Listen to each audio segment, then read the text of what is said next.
Alright, now we're in Act 4. Yeah, you've been noticing that I really don't talk about the levels that much. Well, there's really not that much to talk about. I mean, at this point, I'd be better off just talking about this, about the Sonic game, where if I were to be giving full creative control, I can make a better fucking game than Sega could ever dream of. And that is 100% fact. I mean, I'm not a modder or anything, but I'm just saying I could make it happen. I mean, I am in the process of writing a script. My script is already 15% written. I got the opening intro, and I got the ending at least. So hey, that's something. That's better than what Sega could do, because they always write shit on the fly. Most of the time, they got a shitty ending. You know, like, I'm just saying, like, if I were to write a script, you know, if I have the script fully complete, and if I were to at least present this, I would want this game to get made at least, because I'm gonna be perfectly honest, I'm just sick and tired of Sega's bullshit, and all of you should too. You know what Sega's doing. Like, have you seen their mobile games lately? How terrible they're trying to nickel and dime you for certain things. And then they know you're gonna buy it because you're passionate about the franchise. It's like being a New York Knicks fan for basketball.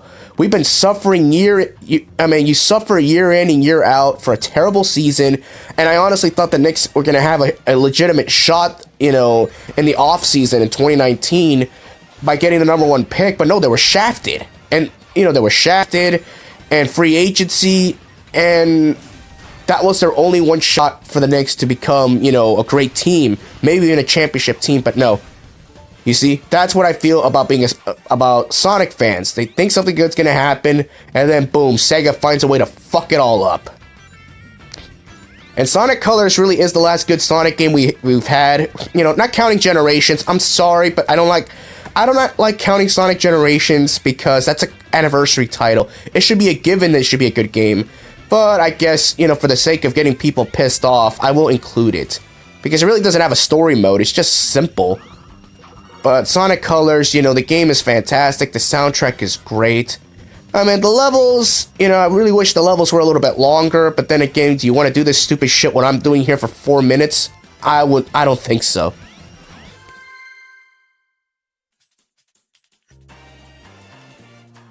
Alright, now we're in Act 5 of Sweet Mountain. Yeah, I'm getting really hungry.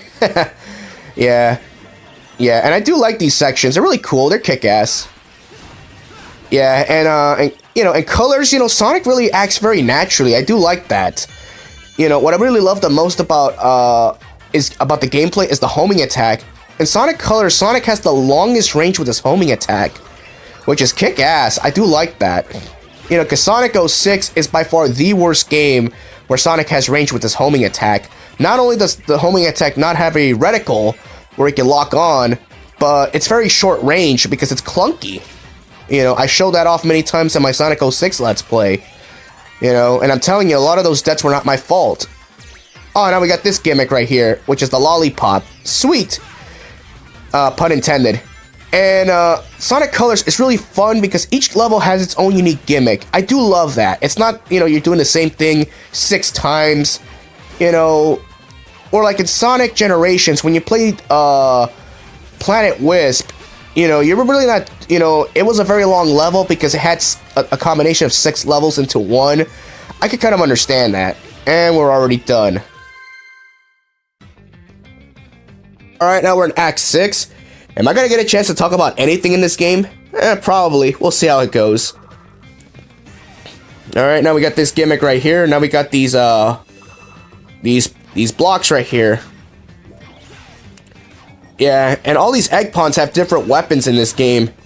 So don't take them lightly. Like, these egg pawns do become intimidating later on. But I'm gonna tell you something, these egg pawns put up a better fight than the enemies in Sonic Forces, because in Sonic Forces, if you stand really close to one of those robot enemies, they don't even hurt you. You know, it's already been shown off in a YouTube video, but here these robots do hurt you, as they should. Yeah, in Sonic Colors, I keep saying that a lot. Okay, I'm gonna stop saying that before I fucking go on start repeating myself. Sonic Colors is actually, first game where the egg pawns are the default enemies. Since Sonic Heroes, I believe, because Sonic 06, we had nothing but different enemies. I didn't like. If I was an alien in need of saving, where would I be? Experience has taught me to investigate anything that glows.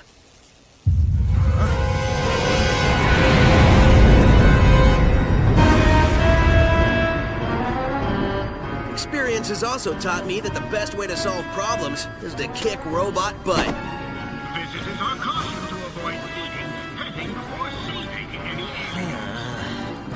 aliens. Excuse me, giant killer robot? You want to do this the hard way or the easy way?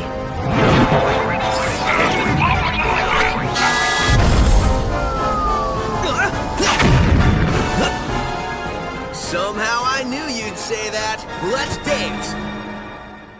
Alright, now we're taking on the boss of Sweet Mountain. Now we're taking on this boss whose name I do not know, and no do I care.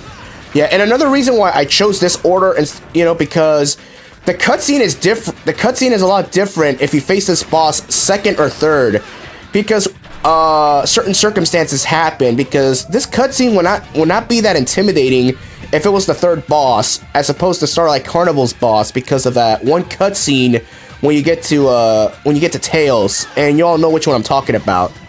This boss fight's piss easy. I could just activate Drill right now and just put him out of his misery. No, but it's a lot easier just to homing attack into him, or boost into him like that. It's because I want to save the Drill for the next phase. Yeah, because the Wisps actually do give you a Wisp bonus, and they also let you one-shot a lot of these bosses. Yeah, to get the Drill, you have to get it off that pink cannon, and it's RNG dependent, so it's your choice. Alright, ship goes down again. Alright. It's a cool ship, actually, I like it. Alright, all we gotta do is wait for him to pop up, and just activate Drill, and put him out of his misery. Like that. Right in the ass. And that's it, we're already done already. Yeah, and also collect these rings left by the boss if you can, because they add to your ring bonus. But then again, if you beat the boss that quickly, plus your Wisp bonus, you also get an S rank. Alright, I'll see you in the next area. Peace.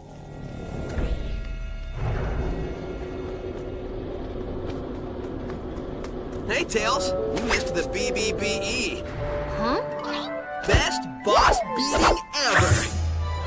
So, has Yacker given you any more information, or limericks, or whatever it is he's spouting? Well, first, remember, this translation stuff isn't 100%. Trust me, I remember. So anyway, these aliens are made up of a really powerful energy source called hyper-go-ons. It's inside of them. Like a battery? No. Well, sort of. It's their life source. You only got a taste of it. Look at what happened. Battery is sort of an understatement. Funny thing, it was first translating as horrible body odor. Anyway, it seems an evil man, and you might know him, who they call Baldy McNoseHair. Baldy McNoseHair! That's the best thing I've heard all day. I gotta remember that one. I know, I've already written it down. Anyway, he's draining them of their power, all their power, and using it for an evil aquatic mammal? An evil dolphin? No, a porpoise. Oh, an evil purpose. That's good intel. Keep working on it. Hey, where are you going? To find Baldy McNoseHair, of course. I'm totally calling him McNoseHair.